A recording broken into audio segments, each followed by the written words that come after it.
I thought I understood how the media works, but apparently I don't. We are today where we were yesterday.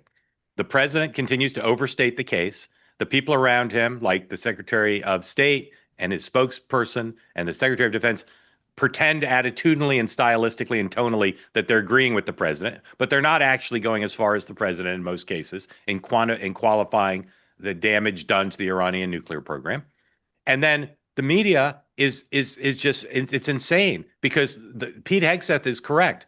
They put out a fragment of a preliminary report and they framed it as if the president was lying. It's insane what they did. Oh, hold on. I'm not quite done. Sorry.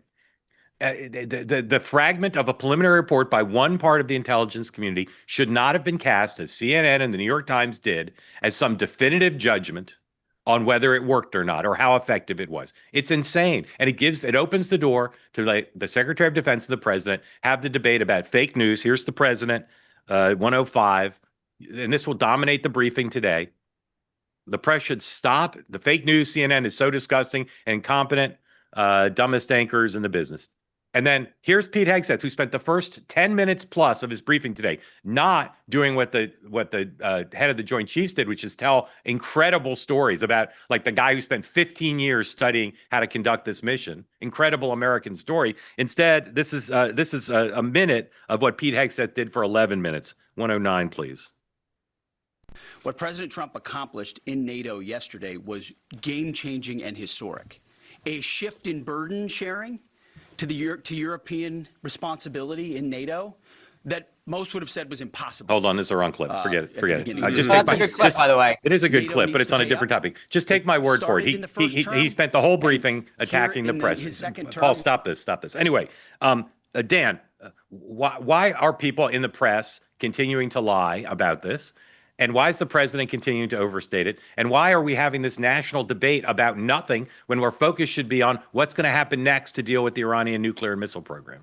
Well, look, I respectfully, guys, I actually don't think it's a bullshit story, which is to say, look, you can't have it. Well, look, don't cut me off, please. Like, you can't have it both ways, guys. You can't say that Trump is always allowed to exaggerate and embellish and make kind of these outlandish statements and then turn around and say, well, then how can everyone go chase that shiny red ball? He likes to toss shiny red balls. So his shiny red ball was, which it always is, strength, victory, clarity, dominance. You're weak, we won, right? That's his playbook. In this instance, he effed it up a little because we don't know. So you're right. 100%. So, okay, it is silly that everyone is obsessed with it.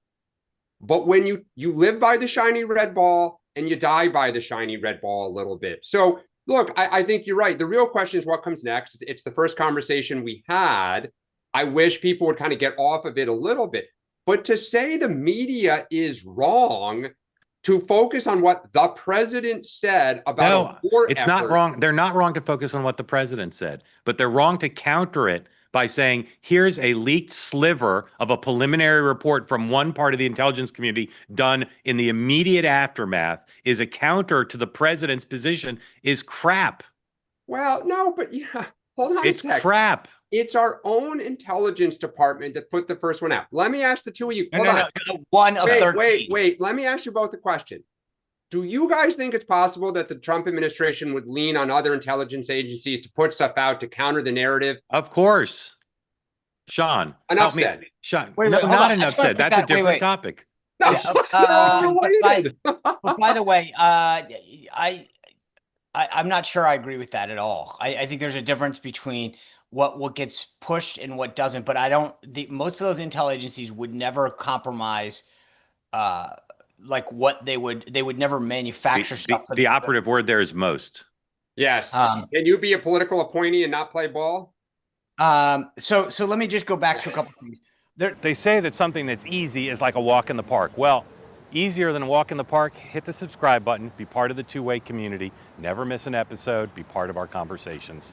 Thank you for your service to America.